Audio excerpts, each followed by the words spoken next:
जय हिंद दोस्तों, मैं नितेश आपके अपने YouTube channel education hub by Aman sir पे स्वागत है। पिछले की वीडियो में हमने प्रागैतिहासिक काल के पाषाण काल युग को पढ़ लिया था और अधऐतिहासिक काल में दो काल यानी सिंधु सभ्यता और वैदिक सभ्यता। तो जिसमें अधऐतिहासिक काल में सिंधु सभ्यता को हमने कवर कर लिया था। आज की इस वीडियो में हम लोग बात करेंगे वैदिक सभ्यता के बारे में।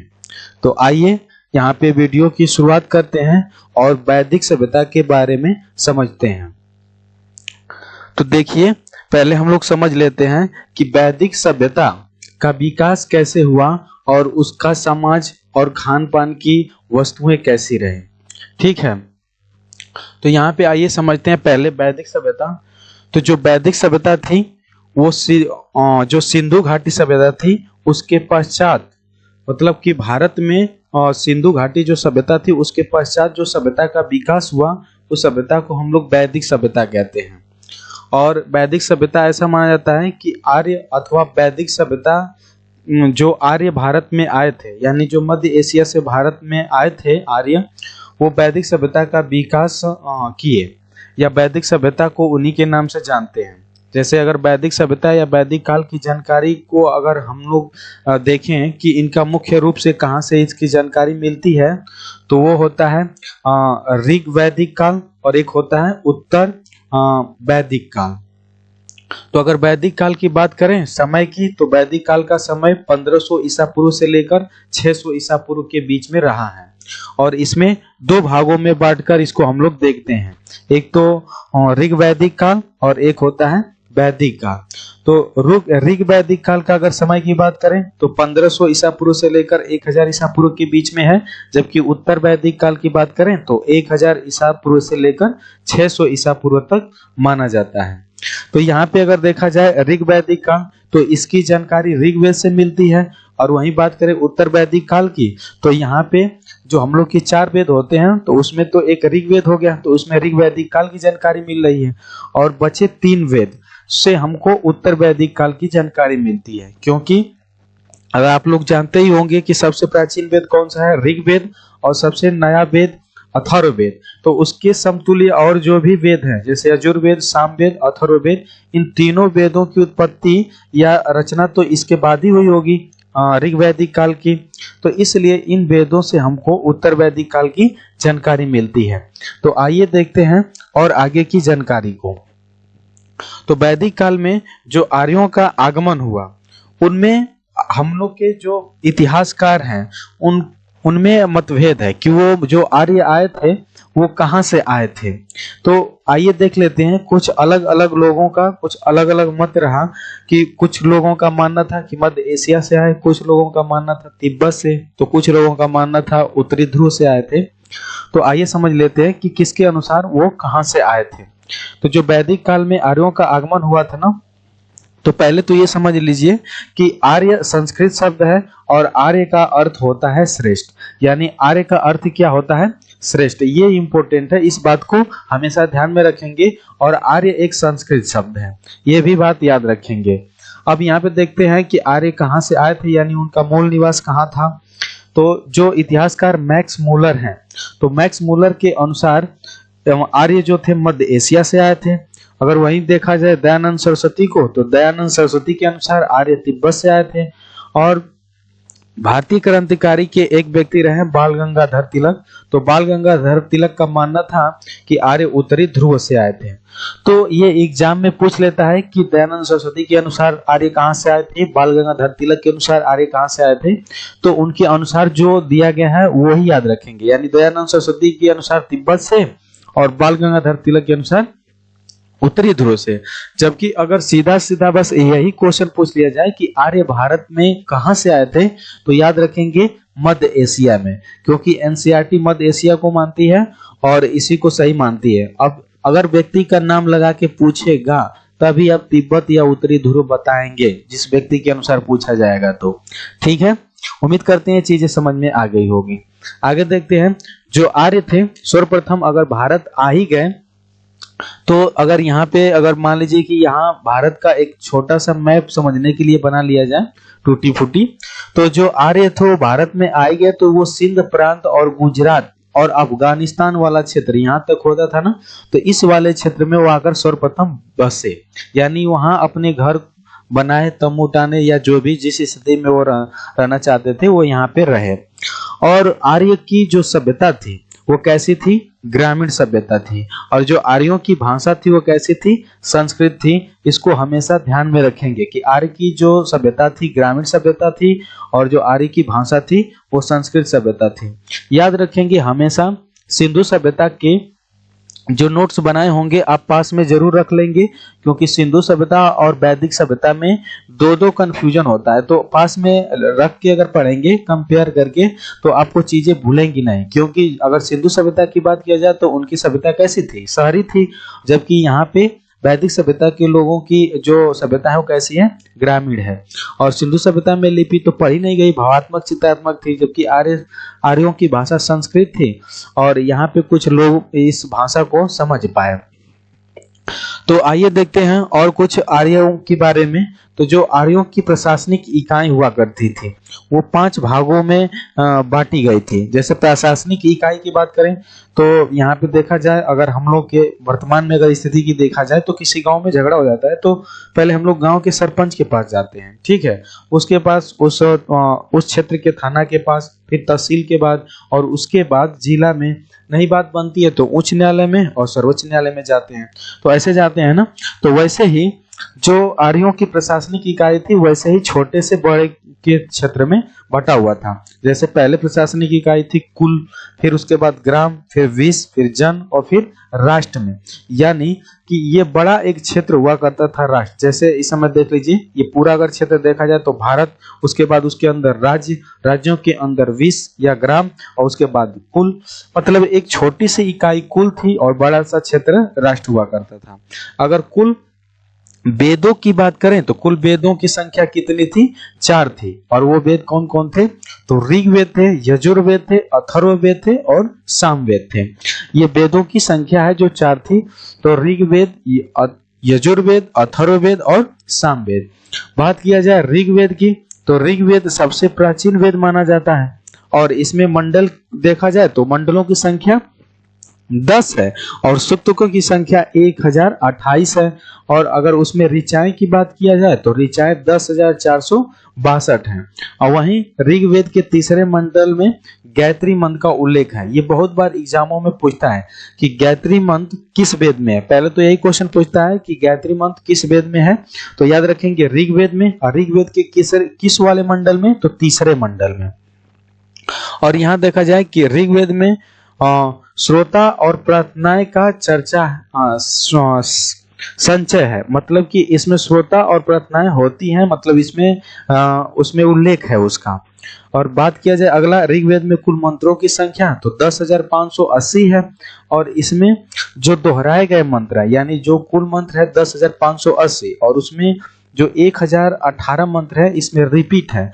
तो अगर 1018 मंत्रों को निकाल दिया जाए तो 10,462 मंत्र बचते हैं। तो 10,462 जो मंत्र हैं ये मूल मंत्र कहे जाते हैं। यानी ऋग्वेद में कुल मंत्रों की संख्या 10,580, मूल मंत्रों की बात किया जाए तो 10,462 और दोहराए गए मंत्र कितने हैं? तो मतलब 118 हैं। ये सारी बातें याद रखेंगे। अब देखते हैं हम लोग आगे यजुर्वेद को। तो जो यजुर्वेद है, यजुर्वेद से क्या क्वेश्चन पूछता है एग्जामों में? तो यजुर्वेद में यज्ञ के नियमों एवं विधि विधानों का संकलन मिलता है। इसमें बलिदान विधि का भी वर्णन है। और पूछता है एग्जामों, बहुत ही फेमस क्वेश्चन बनता है कि कौन सा वेद गद और पद दोनों में लिखा गया है? तो यजुर्वेद गद, उसके बाद पद, दोनों में कौन संकलित है? तो यजुर्वेद। अब देखते हैं सामवेद। तो सामवेद का शाब्दिक अर्थ होता है गान। सामवेद का शाब्दिक अर्थ क्या होता है? गान। और इसे भारतीय संगीत का जनक कहा जाता है। अगर पूछा जाए कि भारतीय संगीत का जनक किसे कहा जाता है तो सामवेद को। और इसमें संगीतमय स्रोत का वर्णन है, यानी सारी चीजें संगीत का धुन या जो भी चीजें है संगीत से संबंधित वो किस वेद से संबंधित है? तो सामवेद से। आगे देखते हैं अथर्ववेद को। तो अथर्ववेद से क्या क्या बातें याद रखनी है? तो पहले तो यही जानना है कि अथर्ववेद की जो रचना की है ना, वो अथर्वा ऋषि किए हैं। यानी अथर्ववेद की रचना किसने किया है? अथर्वा ऋषि। और इसमें कुल मंत्रों की बात करें तो 731 है। यानी अथर्ववेद में कितने मंत्र हैं? 731 और लगभग 6000 पद हैं। और अथर्ववेद का संबंध चिकित्सा, तंत्र मंत्र, वशीकरण से है। यानी कभी कभी एग्जाम पूछता है ना कि जादू टोना टोटकर किस मंत्र में है, तो याद रखेंगे अथर्ववेद में है। और गद और पद दोनों किस में लिखा गया है? तो यजुर्वेद में। उसके बाद संगीत का संबंध किस वेद से है? तो सामवेद से है। सबसे प्राचीन वेद कौन सा है? तो ऋग्वेद है। तो उम्मीद करते हैं कि ये सारी बातें आपको समझ में आ गई होगी। अब यहाँ पे एक ही शब्द में, यहाँ पे मतलब एक ही जगह देख लेते हैं। जैसे वेद पूछ लेता है कितने हैं, पुराण कितने हैं, उपनिषद कितने हैं, तो वो सारे हम लोग समझ लेते हैं। तो देखिए, जैसे वेद है ना, तो वेद हम लोग ऊपर देख ही लिए 4 वेद हैं। अगर पुराणों की संख्या पूछता है कि पुराण कितने हैं, तो पुराणों की संख्या 18। और सबसे प्राचीन पुराण पूछेगा तो सबसे प्राचीन पुराण है मत्स्य पुराण। मत्स्य पुराण यानी सबसे प्राचीन पुराण पूछेगा तो मत्स्य पुराण। पुराणों की संख्या पूछेगा तो 18। और उपनिषदों की संख्या कितनी है? 108।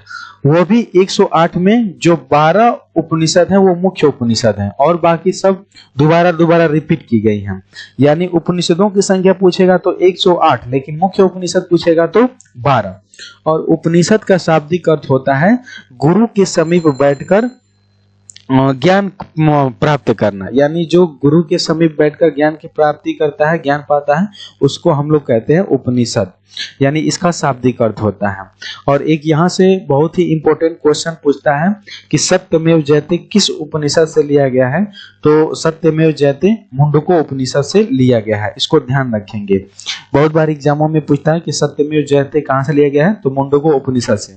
और यहाँ पे देखिए ऊपर पढ़े ना, वेद कितने हैं? तो 4। और वेदांगों की संख्या पूछा जाए तो 6 है।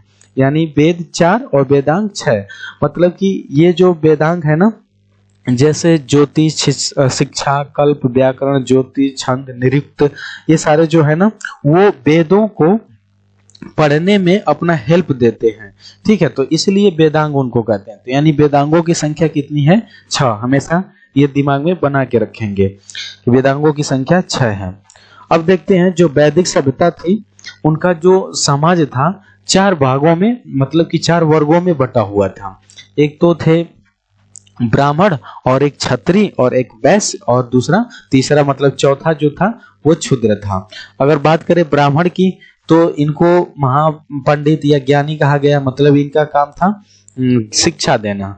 और यहाँ देखा जाए दूसरे नंबर पे जो क्षत्रिय हैं, तो इनका काम था लड़ाई वड़ाई करना, यानी महाराजा युद्ध के साथ युद्ध में भाग लेना। और वैश्य का काम था व्यापार करना, यानी वस्तुओं को खरीद और विक्रय करना।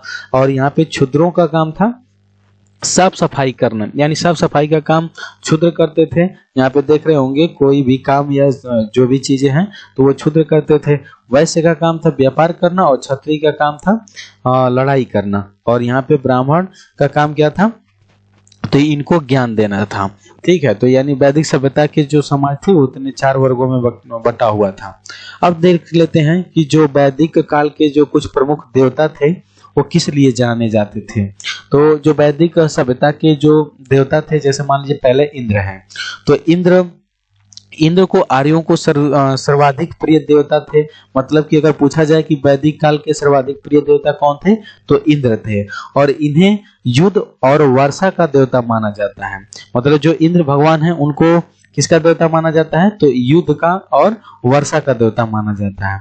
और इन्हें अगर बात किया जाए तो इन्हें पुरंदर भी कहा जाता है। यानी हिंदी पढ़े होंगे तो उसमें पर्यायवाची सुने होंगे। इंद्र का पर्यायवाची क्या होता है? पुरंदर।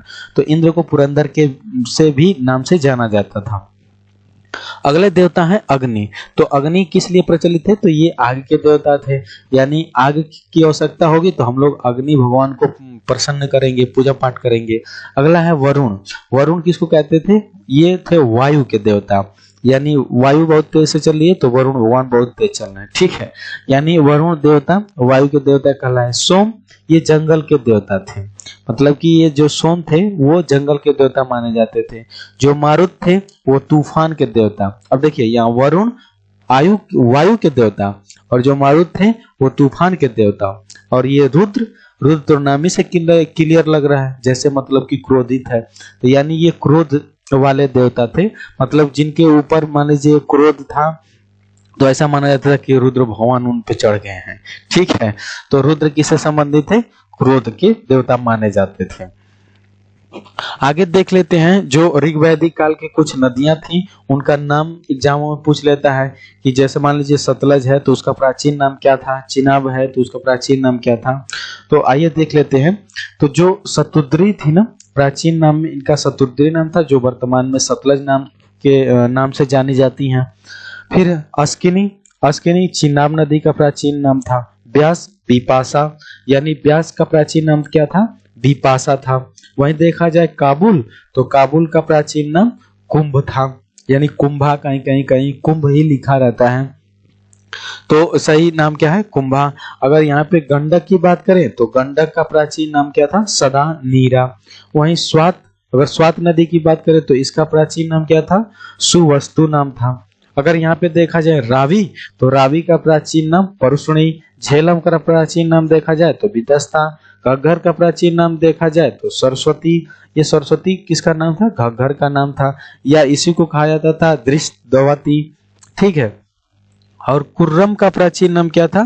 क्रीमो। तो इन सारी नदियों का प्राचीन नाम याद रखना, उसमें खास तौर से सतलज, चिनाब, ब्यास, काबुल, उसके बाद इधर रावी, झेलम, घग्गर, इसका प्राचीन नाम जो है वो आपको याद रखना है। जैसे सतलज का शतुद्री, चिनाब का अस्किनी, ब्यास का विपाशा, काबुल का कुंभा, उसके बाद रावी का परुष्णी, झेलम का वितस्ता और घग्गर का सरस्वती। ये सारी नदियों का नाम आपको याद रहना चाहिए। ठीक है, अब आगे देख लेते हैं वैदिक सभ्यता से कुछ महत्वपूर्ण तथ्य जो वन लाइनर में ही है, और ये एग्जाम में की दृष्टि से बहुत ही इंपॉर्टेंट है, जिनको हमने संकलित किया है इसमें। तो यहाँ पे देख लीजिए, जो आर्यों का मुख्य व्यवसाय था वो क्या था? पशुपालन। वहीं पे देखे थे सिंधु घाटी सभ्यता का मुख्य व्यवसाय क्या था? तो व्यापार था। यहाँ पे आर्यों का मुख्य व्यवसाय क्या है? पशुपालन है। जो सिंधु सभ्यता की समाज था वो कैसा था? मातृसत्तात्मक, जबकि आर्यों का समाज कैसा है? पितृसत्तात्मक। तो हमेशा ये कंपेयर करके पढ़ेंगे तो दोनों चीजें याद होगा, वो भी सिंधु सभ्यता की भी चीजें याद हो जाएगा और यहाँ की भी चीजें, यानी वैदिक सभ्यता की भी चीजें याद हो जाएगी। अगर यहाँ पे देखा जाए, गाय को अघन्या, अघन्या का अगर बुला देते, यानी गाय इनके लिए पवित्र मानी जाती थी, मतलब अघन्या को ये कहा था कि न मारने योग्य पशु की श्रेणी में रखा गया। यानी इनका जो कानून है, जैसे हम लोग का इस समय संविधान चलता है ना, तो संविधान के अनुसार हम लोग को अगर कोई गलती करते हैं तो दंड मिलता है, वैसे ही इन लोगों के जो संविधान रहा होगा या कानून जो बनाए रहे होंगे, उसमें अगर गाय की जो भी हत्या कर देता था ना, उसको फांसी चढ़ाई जाती थी। तो इसलिए गाय को अधन्या या घन्या का बुलाते थे। ठीक है, आर्यों का जो प्रिय पशु था वो घोड़ा था, लेकिन अगर सर्वाधिक प्रिय देवता की बात करें तो इंद्र थे। यानी आर्यों का सर्वाधिक प्रिय पशु कौन था? घोड़ा। और सर्वाधिक प्रिय देवता कौन थे? इंद्र थे। और आर्यों द्वारा खोजी गई धातु कौन थी? लोहा। यानी सिंधु सभ्यता के लोग तो लोहा को जानते नहीं थे, जबकि आर्य यानी वैदिक सभ्यता के लोग मतलब लोहा की खोज कर लिए हैं। और यहाँ पे देखा जाए, जो ऋग्वेद में सरस्वती नदी है ना, सबसे महत्वपूर्ण नदी मानी गई है और सबसे पवित्र नदी भी मानी गई है। याद रखेंगे कि ऋग्वैदिक काल में सबसे पवित्र नदी किसको माना गया है? सरस्वती को। और यहाँ पे ऋग्वेद में गंगा का उल्लेख 1 बार, यमुना का उल्लेख 3 बार और सिंधु नदी का उल्लेख सर्वाधिक बार हुआ है। तो ये भी बातें याद रखेंगे, एग्जाम में पूछा हुआ है कि सबसे पवित्र नदी तो सरस्वती थी, लेकिन सबसे ज्यादा किस नदी का उल्लेख किया गया है? तो सिंधु नदी का ऋग्वैदिक काल में या ऋग्वेद में। ठीक है, अब देखते हैं कुछ आगे के महत्वपूर्ण चीजें। तो देखिए यहाँ पे उत्तर वैदिक काल में जो इंद्र थे ना, तो इंद्र की बजाय मतलब वैदिक काल में तो इंद्र कहा जाता था, लेकिन उत्तर वैदिक काल में इंद्र के बजाय इनको प्रजापति सर्वाधिक प्रिय देवता माने गए। यानी कि प्रजापति को ये सर्वाधिक अपना प्रिय देवता माने गए। कब मान रहे थे? तो उत्तर वैदिक काल के लोग। और उत्तर वैदिक काल में वर्ण व्यवस्था की बजाय जन्म के आधार पर यह निर्धारित हो गया। यानी वर्ण व्यवस्था, यानी जो ज्ञान देगा वो ज्ञानी होगा और जो काम करेगा वो साफ सफाई करेगा वो वैश्य हो गया, क्षुद्र हो गया, उसके बाद जो व्यापार करेगा वो वैसे हो गया। तो ये सारी चीजें थी। लेकिन उत्तर वैदिक काल में आते आते अब जिसके घर जो जन्म ले लेता था वो उसी नाम से जाने लगा था। तो इसलिए इस वाले काल को यानी उत्तर वैदिक काल में जन्म के आधार पर निर्धारित होने लगा। और यहाँ पे देख दीजिए यव को, यानी यव किसको कहा जाता था, जव यानी वैदिक काल में। व्रीहि किसको कहा जाता था, धान को। मांड उड़द को। अगर गुदग कहा जाए तो मूंग को। गोधूम गेहूं को। ये तो बहुत आसान है, इसको तो बहुत बार प्रवासी में याद किए होंगे या उसमें का बहुत समय। मसूर आदि खाद्यान्नों का वर्णन यजुर्वेद में मिलता है। यानी ये सारे जितने खाद्यान्न फसल हैं इनका साक्ष्य या वर्णन कहाँ पे हुआ है, तो यजुर्वेद में, याद रखेंगे। और उत्तर वैदिक ग्रंथों में लोहे के लिए लौह अयस्क एवं कृष्ण अयस्क शब्द का प्रयोग हुआ है। यानी उत्तर वैदिक काल में लोहे की खोज हो गई थी तो उसको लौह अयस्क के नाम से जाना गया है और कृष्ण अयस्क के नाम से जाना गया है, ये भी ध्यान रखेंगे। अगर लोहे की खोज की बात करें कि उत्तर वैदिक काल में लोहे कहाँ से मिला है, तो अंतरजी खेड़ा से। यानी अंतरजी खेड़ा से पहली बार कृषि से संबंधित लौह उपकरण प्राप्त हुए। यानी यहीं से सबसे पहले लोहे का कुछ साक्ष्य मिला है। तो हम लोग समझ लेते हैं कि उत्तर वैदिक काल के लोग या वैदिक काल के लोग लोहा से परिचित थे। तो उम्मीद करते हैं ये सारी बातें आपको समझ में आ चुकी होंगी। तो यहाँ पे हम लोग का थ्योरी सेक्शन कंप्लीट होता है। अब हम लोग देखेंगे प्रीवियस ईयर के क्वेश्चन को। तो आइए देखते हैं पहला क्वेश्चन। तो पहला क्वेश्चन है पूर्व वैदिक या ऋग वैदिक संस्कृत का काल किसे माना जाता है। तो पूर्व वैदिक या ऋग वैदिक काल के संस्कृत किसे माना जाता है, यानी कब की कौन सा समय काल है, तो 1500 ईसा पूर्व से लेकर 1000 ईसा पूर्व तक। तो राइट आंसर ये हो जाएगा। अगला क्वेश्चन है उत्तर वैदिक संस्कृत का काल किसे माना गया है। तो जो उत्तर वैदिक काल का जो संस्कृत काल है ना, वो 1000 ईसा पूर्व से लेकर 6000 ईसा पूर्व तक माना गया है। ठीक है, तो ये पूर्व वैदिक काल 1500 से 1000, उत्तर वैदिक काल 1000 से 600 ईसा पूर्व। यानी दोनों को अगर सम्मिलित किया जाए तो वैदिक काल 1500 ईसा पूर्व से लेकर 600 ईसा पूर्व हो जाता है। अगले क्वेश्चन की बात करें तो इनमें से किस फसल का ज्ञान वैदिक काल के लोगों को नहीं था। तो इसमें से कौन सा फसल का नहीं था, तंबाकू का, क्योंकि ऊपर अभी देखें उसमें तंबाकू का तो जिक्र ही नहीं है। और 1498 में सबसे पहले पुर्तगाली वास्को डी गामा भारत आया था और उसी के समय से तंबाकू की यहाँ खेती करना शुरू हो गया था। और बात किया जाए वेदों की संख्या कितनी है, तो वेदों की संख्या 4 है, ऊपर अभी हम लोग देखे हैं। और आते हैं अगले क्वेश्चन पे। तो अगला क्वेश्चन है भारत के राज्य चिन्ह में प्रयुक्त होने वाले शब्द सत्यमेव जयते किस उपनिषद से लिया गया है। तो किस उपनिषद से लिया गया है, मुंडको उपनिषद से। अगला है ऋग वैदिक आर्यों का मुख्य व्यवसाय क्या था। तो ऋग वैदिक में मुख्य व्यवसाय क्या था, यानी आर्यों का मुख्य व्यवसाय क्या था, पशुपालन था। और वहीं पे सिंधु सभ्यता के लोग क्या करते थे, व्यापार करते थे। आगे है किस देवता के लिए ऋग्वेद में पुरंदर शब्द का प्रयोग हुआ है।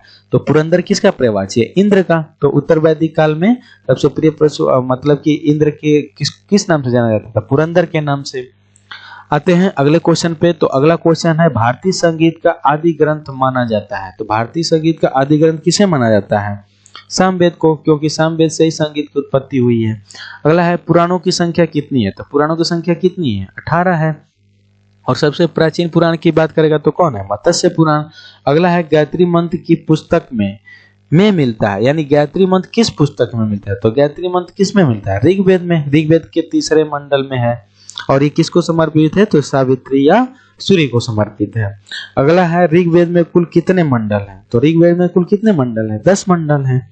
आते हैं अगले क्वेश्चन पे। तो अगला क्वेश्चन है वैदिक काल में व्यास नदी को किस नाम से जाना जाता था। तो वैदिक काल में व्यास नदी को किस नाम से जाना जाता था, व्यास नदी के नाम से। अगला है ऋग्वेद में सबसे महत्वपूर्ण तथा पवित्र नदी मानी जाती थी। तो ऋग्वेद में सबसे महत्वपूर्ण तथा पवित्र नदी किसको मानी गई, सरस्वती को। लेकिन अगर ऋग्वेद में पूछा जाए कि किस नदी का सबसे ज्यादा उल्लेख है, तो सिंधु नदी का। आगे देखते हैं अगला क्वेश्चन है भारत में किस स्थान की खुदाई से लौह धातु के प्रचलन के प्राचीनतम प्रमाण मिले हैं। यानी भारत के किस स्थान से खुदाई में लौह धातु का प्राचीनतम प्रचलन स्थान मिला, तो कहां से मिला, अंतरजी खेड़ा से। तो राइट आंसर क्या होगा, अंतरजी खेड़ा। अगला है योग दर्शन के प्रतिपादक कौन है, यानी योग दर्शन कौन लिखे हैं। तो कौन लिखे हैं, पतंजलि। अब आते हैं अगले क्वेश्चन पे। तो अगला क्वेश्चन है, किस वेद में जादुई माया और वशीकरण का वर्णन है? तो किस वेद में है, यानी जादुई माया ये सारी चीजें किस में होता है? अथर्ववेद में। तो राइट आंसर क्या हो जाएगा? ये अथर्ववेद। अगला है, आर्य शब्द इंगित करता है, यानी आर्य शब्द किसको इंगित करता है? तो किसको इंगित करता है? श्रेष्ठ वंश, यानी श्रेष्ठ, आर्य का शाब्दिक अर्थ ही होता है श्रेष्ठ, तो श्रेष्ठ वंश को। अगला है, आर्य भारत में संभवतः आए थे। तो कहाँ से आए थे? मध्य एशिया से। अब यहाँ से किसी के अनुसार पूछा नहीं है तो क्या लगाएंगे? मध्य एशिया। अगला है, गोत्र व्यवस्था प्रचलन में कब आई? यानी गोत्र व्यवस्था जो है वो प्रचलन में कब आई थी? तो गोत्र व्यवस्था कब आई थी? उत्तर वैदिक काल में, क्योंकि ऋग वैदिक काल में तो वर्ण व्यवस्था थी, गोत्र व्यवस्था उत्तर वैदिक काल में। अगला क्वेश्चन है, उत्तर वैदिक काल में किस देवता को सर्वोच्च स्थान प्राप्त था? तो उत्तर वैदिक काल में किस देवता को? प्रजापति को ना, क्योंकि इंद्र को ही क्या बोलते थे? प्रजापति। ठीक है, तो वैदिक काल पूछेगा तो इंद्र को, और यहाँ पे उत्तर वैदिक काल पूछ रहा है तो प्रजापति। संस्कारों की कुल संख्या कितनी है? तो संस्कारों की कुल संख्या कितनी मानी जाती है? 16 मानी जाती है। जैसे ही कोई बच्चा अपने माँ के गर्भ में आता है तो वो पहला संस्कार मान लिया जाता है, और जब उसकी मृत्यु हो जाती है ना, तो यानी वो 16वां संस्कार और अंतिम संस्कार माना जाता है। तो संस्कारों की संख्या 16 मानी जाती है। और ऋग्वेद में अघन्या वध योग्य नहीं है शब्द का प्रयोग किस पशु के लिए किया गया है? तो किसके लिए कहा गया है? गाय के लिए। तो यानी गाय को आप मार नहीं सकते। अगला है, निम्न में से किस भारतीय परमाणुवाद का जनक कहा जाता है? कह रहा है कि किस इनमें से किस व्यक्ति को भारतीय परमाणुवाद का जनक कहा जाता है? तो कौन व्यक्ति हैं? कर्णाद। कर्णाद ही तो सबसे पहले परमाणुवाद की रचना की है, या परमाणुवाद पे कुछ बातें लिखे हैं। तो परमाणुवाद के जनक कौन है? कर्णाद है। ठीक है, तो उम्मीद करते हैं ये सारी चीजें आपको समझ में आ चुकी होगी। आपको वीडियो कैसी लगी आप कमेंट बॉक्स में अवश्य बताएं, आपके कमेंट का इंतजार रहेगा। और मिलते हैं अगले स्लाइड पे, हम लोग पढ़ेंगे महाजनपद काल। तो तब तक के लिए धन्यवाद।